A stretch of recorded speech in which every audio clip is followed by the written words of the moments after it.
नमस्कार, मेरा नाम है कृष्णा और आप देख रहे हैं जनसत्ता फटाफट। चलिए नजर डालते हैं आज की बड़ी खबरों पर। माघ पूर्णिमा के अवसर पर महाकुंभ में प्रमुख स्नान कार्यक्रम से पहले उत्तर प्रदेश के मुख्यमंत्री योगी आदित्यनाथ ने सोमवार को पुलिस और नगर निगम के अधिकारियों के साथ बैठक के दौरान व्यवस्थाओं की समीक्षा की। महाकुंभ का पंचम स्नान पर्व 12 फरवरी को माघ पूर्णिमा पर होगा। मुख्यमंत्री ने अधिकारियों से कहा कि माघ पूर्णिमा पर विशेष सतर्कता और सावधानी जरूरी है।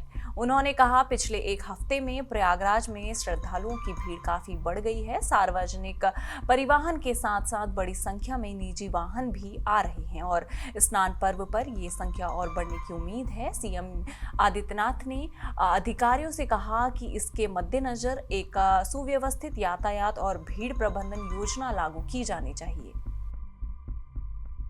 प्रधानमंत्री नरेंद्र मोदी 3 दिवसीय यात्रा पर सोमवार को फ्रांस पहुंचे। यहां वो फ्रांस के राष्ट्रपति इमैनुअल मैक्रों के साथ एआई एक्शन समिट की सह अध्यक्षता करेंगे। पीएम मोदी और मैक्रो प्रतिनिधिमंडल स्तर पर भी बातचीत करेंगे और भारत फ्रांस सीओ मंच को संबोधित करेंगे। बुधवार को दोनों नेता प्रथम विश्व युद्ध में बलिदान देने वाले भारतीय सैनिकों को श्रद्धांजलि देने के लिए मजार गुएज युद्ध स्मारक का दौरा करेंगे। वो मार्सेल में भारत के नए वाणिज्य दूतावास का उद्घाटन करेंगे। मोदी और मैक्रो कैंडारेंज का दौरा करेंगे, जो एक विज्ञान परियोजना अंतर्राष्ट्रीय थर्मोन्यूक्लियर प्रायोगिक रिएक्टर यानी कि ITER का स्थल है। अधिकारियों के अनुसार ये मोदी की फ्रांस की छठी यात्रा है। मोदी 2 देशों के अपने दौरे के दूसरे चरण में फ्रांस से अमेरिका जाएंगे।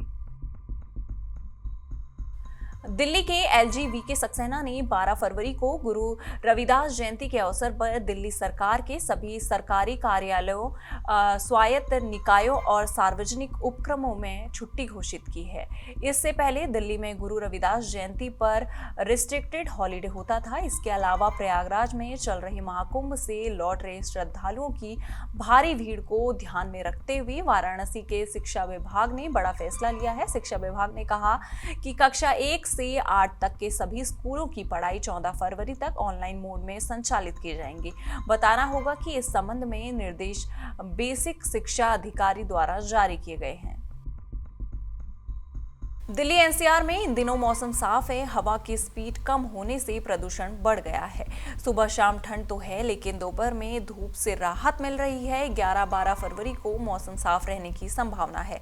अधिकतम तापमान 27 डिग्री तक रह सकता है। IMD के मुताबिक दिन में अधिकतम तापमान करीब 27 डिग्री सेल्सियस रहने की उम्मीद है। केंद्रीय प्रदूषण नियंत्रण बोर्ड यानी कि CPCB के अनुसार दिल्ली का वायु गुणवत्ता सूचकांक यानी कि AQI 263 रहा, जो खराब श्रेणी में आता है।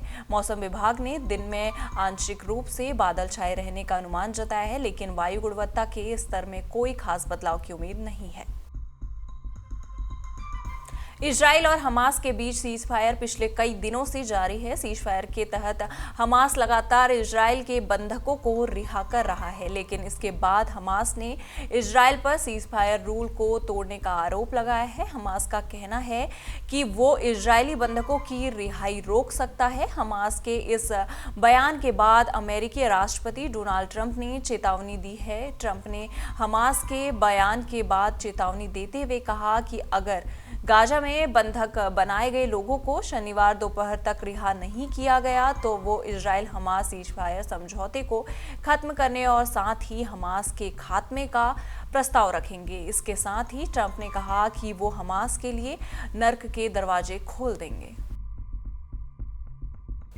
बॉलीवुड एक्टर विकी कौशल इन दिनों फिल्म छावा को लेकर चर्चा में है। ऐसे में एडवांस बुकिंग भी इसकी जारी है और फिल्म ने महज 2 दिनों में ही शानदार बिजनेस किया है। दरअसल विकी कौशल की अपकमिंग फिल्म छावा के लिए एडवांस बुकिंग की शुरुआत 9 फरवरी से शुरू हो गई।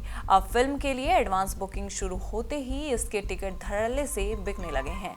सेक्निकल की रिपोर्ट के माने तो पहले दिन फिल्म ने रिलीज से पहले ही 2.42 करोड़ कमा लिए थे। वहीं ब्लॉक सीट के साथ ये आंकड़े 3.42 करोड़ तक पहुंच गए थे, जबकि इसकी रिलीज में अभी 3 और दिन का वक्त बचा था। साल 2016 में रिलीज हुई हर्षवर्धन राणे की फिल्म सनम तेरी कसम को 7 फरवरी 2025 को शुक्रवार को सिनेमाघरों में रिलीज किया गया। इस मूवी को फिर से रिलीज किए जाने का मेकर्स का फैसला सही साबित हुआ। री रिलीज के बाद इस रोमांटिक ड्रामा मूवी ने रिकॉर्ड तोड़ कमाई की।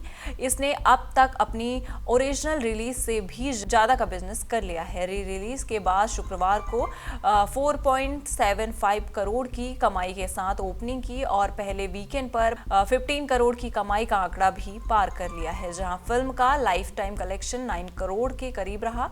वहीं री रिलीज के बाद इसने इस आंकड़ों को पार कर इतिहास रच लिया है। इसके बाद दूसरे दिन सनम तेरी कसम ने शनिवार को 5 करोड़, रविवार को 6 करोड़ का बिजनेस किया। इसके बाद फिल्म का पहला वीकेंड का कलेक्शन 15.75 करोड़ तक पहुंच गया। इन सारी खबरों पर आपका क्या कहना है, आप हमें कमेंट सेक्शन में जरूर बताइएगा और इसी तरह की देश दुनिया की खबरों के साथ जुड़े रहने के लिए देखते रहिए जनसत्ता।